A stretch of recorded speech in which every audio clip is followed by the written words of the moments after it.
नोव्हेंबरच्या महिन्यामध्ये उपोषणाचं आंदोलन केलं गेलं होतं याच मागण्यांना घेऊन.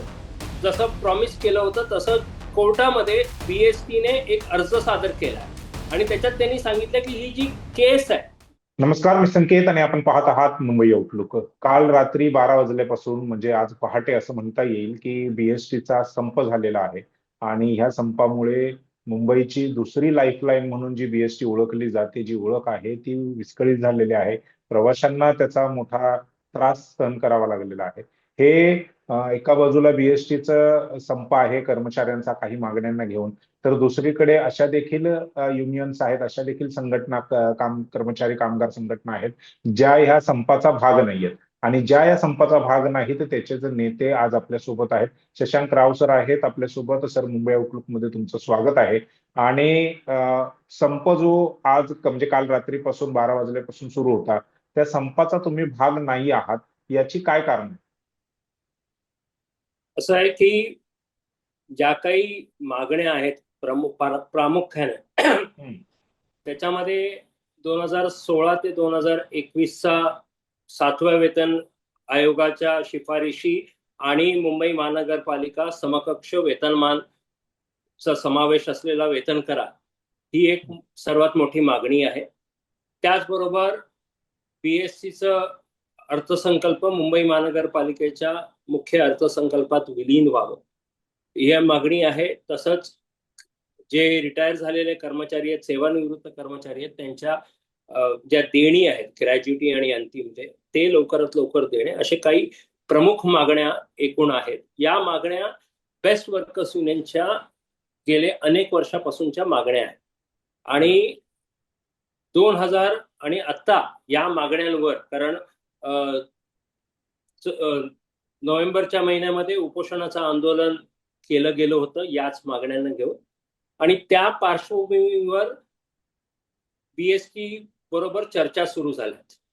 आणि कारण की त्याच्यानंतर म्हणजे 13 तारखेपर्यंत ते आंदोलन होतं आणि 14 नोव्हेंबरला जनरल मॅनेजर बीएसटी यांच्या अध्यक्षतेखाली जी बैठक झाली त्या अनुषंगाने या सर्व मागण्यांवर बेस्ट वर्कर्स युनियन बरोबर, कारण की 16 ते 21चा जो करार आहे 7व्या वेतन आयोगाच्या शिफारशी आणि मुंबई महानगरपालिका समकक्ष च्या अनुषंगाने जो वेतन करार आहे तो कोर्टामध्ये प्रलंबित आहे बेस्ट वर्कर्स युनियनचा.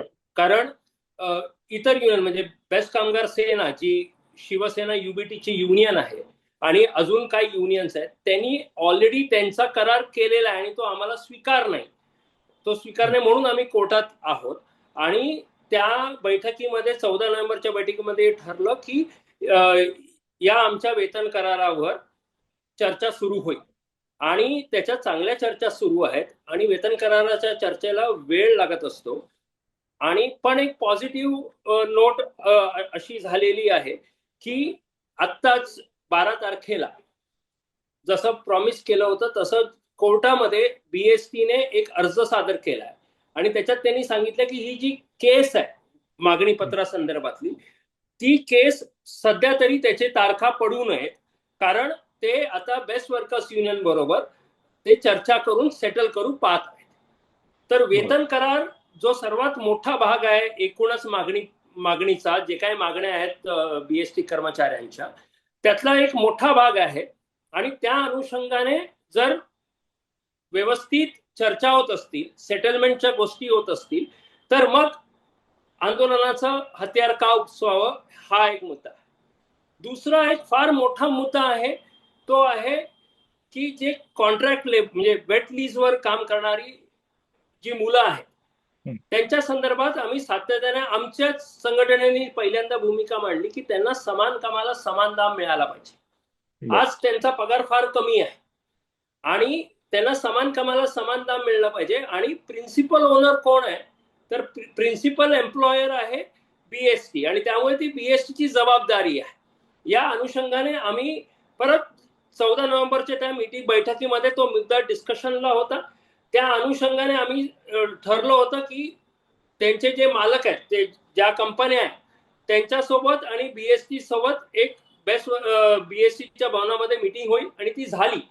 त्यानंतर आता परत येणाऱ्या काही दिवसांमध्ये ती बैठक परत होणार आहे जेणेकरून तो मुद्दा कसा सोडवता येईल, या मुलांना जे काम करता आहेत त्यांना कसं न्याय देता येईल याच्या संदर्भात ती चर्चा परत होणार आहे. आणि जे बजेट मर्जर आहे, जो अर्थसंकल्प विलिनीकरणाचा मुद्दा आहे, त्या मुद्द्याला, कारण तो मुद्दा आमचा 2016 पासून बेस्ट वर्कर्स युनियनने घेतलेला मुद्दा आहे आणि 2016 पासून तो घेतलेला मुद्दा आहे. त्याच्यामध्ये 2017ला ऑगस्ट 7, 2017 रोजी एका दिवसाचा संप झाला होता विलिनीकरणाच्या मुद्द्यावर.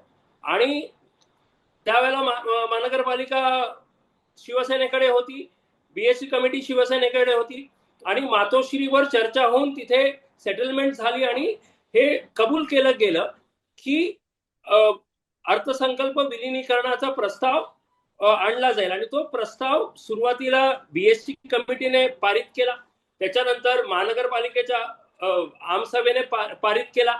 मात्र मग विलिनीकरण होत नव्हतं. तर अनेक कारणं दिले जात होती, अमुक करत नाहीयेत, अमुक करत नाहीयेत. पण काही दिवसापूर्वी आम्ही मागवलेल्याच्या अनुषंगाने आम्हाला ऑफिशियल माहिती आली की 2019 मध्ये, म्हणजे 17 मध्ये उद्धव ठाकरेजींनी सांगितलं म्हणून ते ठराव पास करून घेतली आमच्या आंदोलनाच्या पार्श्वभूमीवर. पण फेब्रुवारी 2019 मध्ये, तुम्हाला आठवत असेल, जानेवारी 2019 मध्ये 9 दिवसाचा संप बीएससीच्या कर्मचाऱ्यांनी केला होता आणि तो मुख्यतः शिवसेनेच्या आडमुठी भूमिकेच्या विरोधात केलेला होता. तर फेब्रुवारी 2019 मध्ये मुंबई महानगरपालिकेकडनं अर्बन डेव्हलपमेंट मिनिस्ट्रीला पत्र गेलं की हे दोन्ही जे विलिनीकरणाचे प्रस्ताव आहेत, जे बीएससी कमिटीमध्ये आणि महानगरपालिकेत पारित केलेले आहेत, ते रद्द करण्यात यावे असा प्रस्ताव मुंबई महानगरपालिकेकडनं अर्बन डेव्हलपमेंटला गेला. म्हणजे ह्यांनी दाखवायचे दात वेगळे आणि खायचे दात वेगळे यांचे. शिवसेनेने बीएससी कर्मचाऱ्यांचा अक्षरशः विश्वासघात तिथे केलेला आहे. आणि आता 14 नोव्हेंबरच्या या बैठकीमध्ये असं ठरलं की आयुक्त महानगरपालिका यांच्यासोबत या मर्जर संदर्भात बीएसटी प्रयत्न करेल, त्याचा पूर्ण फॉलोअप करेल आणि या सर्व मुद्दे सुरू आहेत. तर सरळ आहे की ज्या वेळेला वाटाघाटी सुरू आहेत, ज्या वेळेला चर्चा सुरू आहे, त्यावेळेला बेस्ट वर्कर्स युनियनची नेहमी भूमिका राहिलेली आहे की फक्त विरोधाला विरोध म्हणून करायचा नसतो. कारण बीएससी च्या कर्मचाऱ्यांचा प्रश्न आहे, तसंच मुंबईकर जनतेचा ही प्रश्न आहे. आणि म्हणून आमच्या संघटनेने ही भूमिका घेतली की आता वाटाघाटी सुरू असताना आम्ही काही आंदोलनाच्या भूमिकेत जाणार नाही. कारण की आमचं नेहमी म्हणणं राहिलेलं आहे की संप असेल, आंदोलन असेल, तर सर्वात शेवटी ज्या वेळेला काहीही पर्याय उरत नाही त्यावेळेला संपासारखे हत्यार उपसावे. आणि म्हणून ज्या वेळेला वाटाघाटी आणि चांगल्या पद्धतीने वाटाघाटी सुरू आहेत त्यावेळेला असं काही आंदोलनात न जाण्याचा निर्णय आम्ही घेतला. बर, 2019चा तुम्ही उल्लेख केला, 2017चा 2019चा, ज्यावेळी राज्यामध्ये किंवा मुंबई महानगरपालिका ही ठाकरेंकडे होती, त्यानंतर सातत्याने याच्यामध्ये बदल झालेले आहेत. म्हणजे 2022 नंतर जे सरकार आहे ते महायुतीचं आलेलं आहे. त्यालाही 4 वर्ष झालेली आहेत. ह्या 4 वर्षामध्ये हे मर्जर का नाही झालं? जर तुमची पण तीच भूमिका होती. आणि मुळात माझा प्रश्न आहे की मर्जर कशासाठी हवंय? त्याने फायदा काय होणार आहे? काय बीएसटीचं पूर्ण जे अर्थसंकल्प आहे तो तोट्यात आहे आणि म्हणून तो मर्जर करायचा आहे बीएमसी सोबत, असं काय आहे का? असं आहे की बीएससी ही मुंबई महानगरपालिकेची आहे, बरोबर. आणि मुंबई महानगरपालिकेचा अर्थसंकल्प म्हणजे सी बजेट हाच बीएसटीचा बजेट आहे. आणि एमएमसी ऍक्ट म्हणजे मुंबई महानगरपालिकेचा जो कायदा आहे त्या अनुषंगाने बीएससीला जी काही तूट होईल ती मुंबई महानगरपालिकेने भरून काढायची आहे. पण बीएससीचा कारभार अनेक वर्षापासून कारण की आता तुम्ही जर ग्रॅज्युटीचा प्रश्न आहे की सेवानिवृत्त झालेल्या कर्मचाऱ्यांना त्यांची ग्रॅज्युटी मिळत नाही. आता ही आजचा प्रश्न नाही आहे हा निर्माण झालेला, हा 2008-2006च्या वेळेपासून जे काही चुकीचं काम केलं गेलं. कारण की शिवसेनेकडे बीएसटी नेहमी होती, मुंबई महानगरपालिका त्यांच्याकडे होती, आणि त्यांनी जो पैसा ग्रॅज्युटीचा हातच लावायचा नसतो तो त्याचं वेगळ्या अकाउंटमध्ये असला पाहिजे. तो पैसा त्यांनी वेगवेगळ्या कॉन्ट्रॅक्टर्स आणि वेगवेगळ्या कामांसाठी वापरून मोकळा केला आणि त्याचा आज भूर्दंड सेवानिवृत्त होणारा कर्मचारी भरतोय. कारण तो पैसा हातच लावायचा नव्हता. तर असे जे काही कारभार आहेत त्याच्यामुळे तोटा असणं, आणि तोटा मुळात असं आहे की जी जगभरामध्ये जी सार्वजनिक वाहतूक सेवा आहे ती तोट्यातच असते, कारण तिकडे प्रॉफिट लॉसचा प्रश्न नसतो. तर आम्ही त्यावेळेला आमची भूमिका अशी घेतली की दरवेळेला हे सांगितलं जात होतं की बीएसटी तोट्यात आहे. अनेकदा ज्या वेळेला शिवसेनेची पूर्ण मुंबई महानगरपालिका होती त्यावेळेचे जे आयुक्त होते अजय मेहता, त्यांनी तर सरळ सांगितलं होतं की आम्हाला तुमचे पगार कमाई करावे लागतील, कारण बीएसटी तोट्यात आहे. आम्ही त्या सर्व याच्या विरोधात कोर्टात गेलो आणि ते सर्व थांबवायचं काम आम्ही त्यावेळेला केलेलं होतं.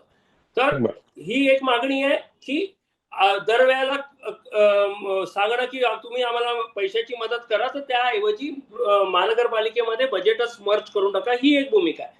पण परंतु जर बीएसटीचा बजेट हा महानगरपालिकेच्या आधीच तुम्ही जे म्हणालात क जो वर्ग आहे तो बीएसटीचा अर्थसंकल्प आहे, बजेट आहे, तर तो मर्ज करणं म्हणजे नेमकं काय आता वेगळं? मर्ज म्हणजे आता आहे स्वायत्त आहे, बीएसटीला स्वायत्त आहे. जसं आता बाकीचं एज्युकेशनचं बजेट आहे, बाकीचं बजेट आहे, हे बजेट डायरेक्ट स्टँडिंग कमिटी बघते.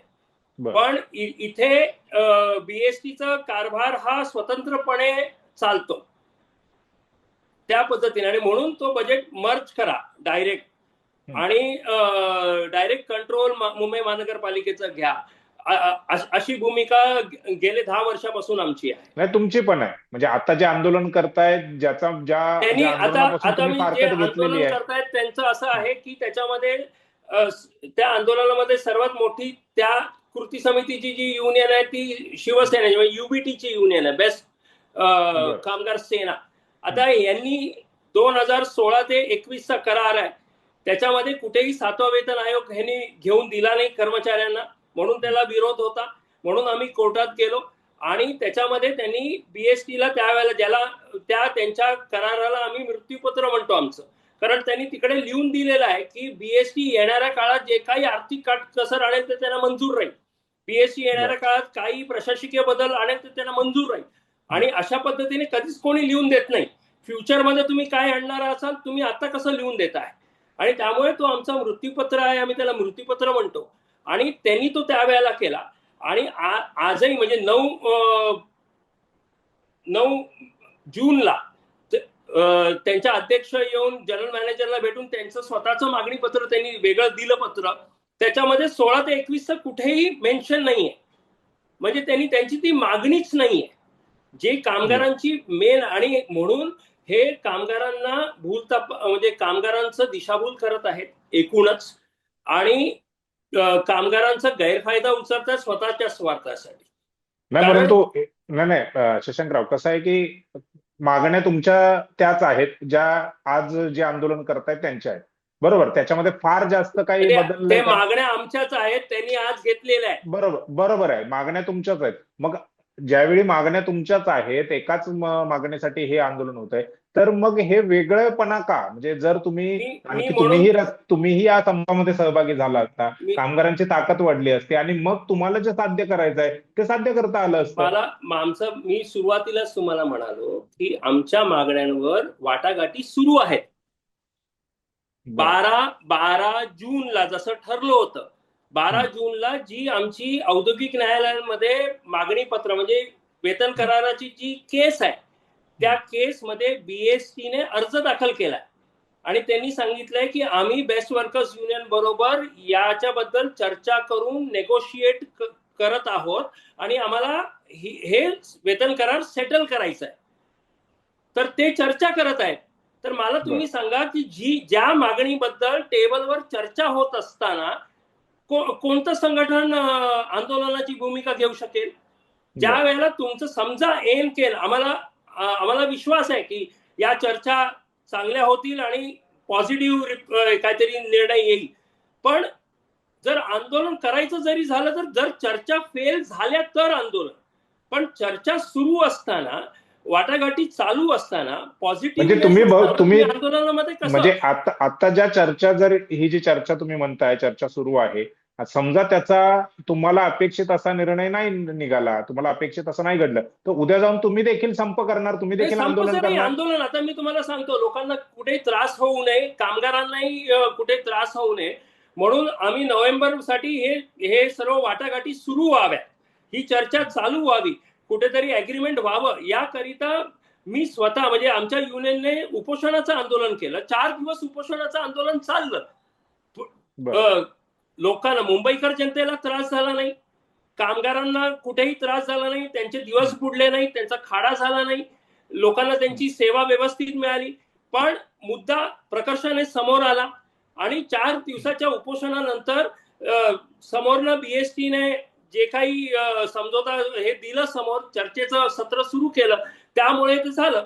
तर तुम्हाला दरवेळेला संपाचं हत्यार उपोषण गरजेचं बरं, आता नाही. ही चर्चा उलट आणखीन माझं किती म्हणणं असं लांबणार आहे? आहे, उलट माझं म्हणणं असं आहे की ज्या वेळेला आमच्या चर्चा सुरू आहेत त्या चर्चामध्ये ह्यांनी भाग घेतला पाहिजे होता.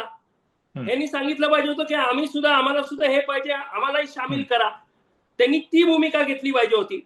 पण त्यांनी ती भूमिका न घेता त्यांनी फक्त आंदोलनाचं हत्यार उपसणं पसंत केलं, ही चुकीची बाब.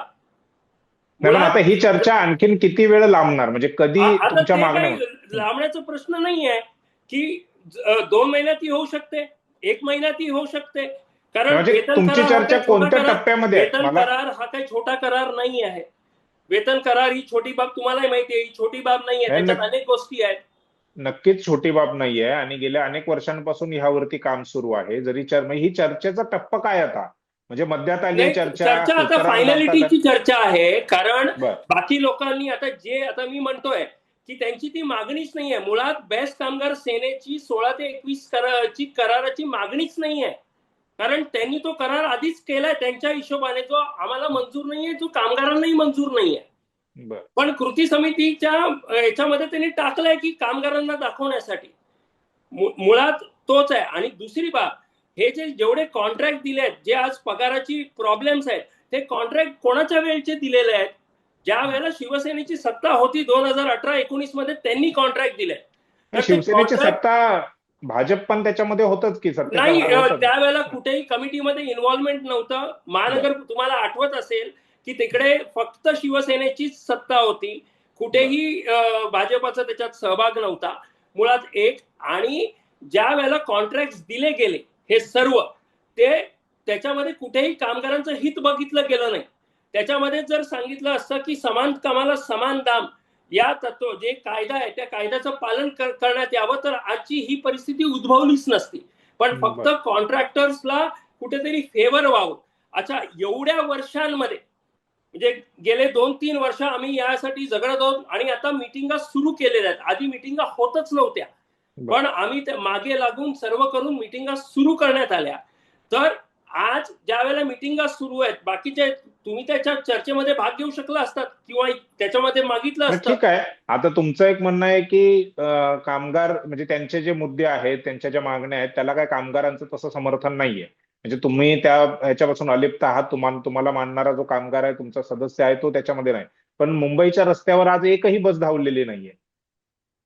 असं त्याला अनेक कारण, अनेक बसेस धावल्या, आपण माहिती घ्या, अनेक बसेस फोडल्या गेल्या आणि मोठ्या प्रमाणात जे कामावर रस्त्यावरती बस बीएसटी आली आज आणि बसवरती हल्ले झालेले आहेत. मुलुंड असेल, गोराईज असेल, गोरेगाव असेल, मागाठाणे असेल, अनेक असे डेपो आहेत, देवनार असेल, बाकी वडाळा असेल, या डेपोजमधून, अनेक डेपोजमधनं गाड्या निघाल्या होत्या आणि गाड्या फोडल्या गेल्या. गाड्यांना जमावाने थांबवलं गेलं. आता हे कोणाचं काम आहे माहिती नाही, कारण की नॉर्मली बीएसटीचा कर्मचारी असे कामं करत नसतो.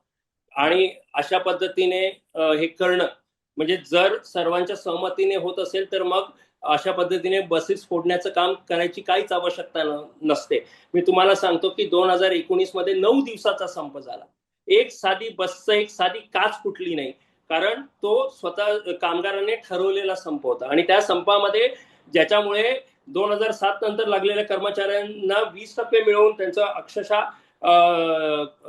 जीवन चांगलं झालं, त्या संपामध्ये फूट घालण्याचा प्रयत्न बेस्ट कामगार सेनेने स्वतः केलेलं होतं. पण ते बाजूला झाले तरी कामगार एकजूट नाही हटली, आणि एवढं असून त्यावेळेला एकही बस फुटली नाही. मुळात हे जबरदस्तीने लादलेलं आंदोलन आहे, स्वतःच्या स्वार्थासाठी कामगारांना बळी पाडतायत. बर, धन्यवाद सर. मुंबई आउटलुक मध्ये तुम्ही आलात, वेळ दिलात, त्याबद्दल आभार. आणि मागण्या दोघांच्याही सारख्याच आहेत. त्या मागण्या लवकरात लवकर पूर्ण होत कामगारांना न्याय मिळो हीच एक अपेक्षा आहे. आणि तो न्याय कधी मिळतोय याकडे आता सर्वांचं लक्ष आहे. जसं तुमचं आहे तसंच आमचं देखील आहे. तुर्तास आपण इथेच थांबतोय. शशांकराव सर, तुम्ही आलात, वेळ दिलात, त्याबद्दल आभार, धन्यवाद. आणि पुन्हा वेळ द्याल अशी अपेक्षा.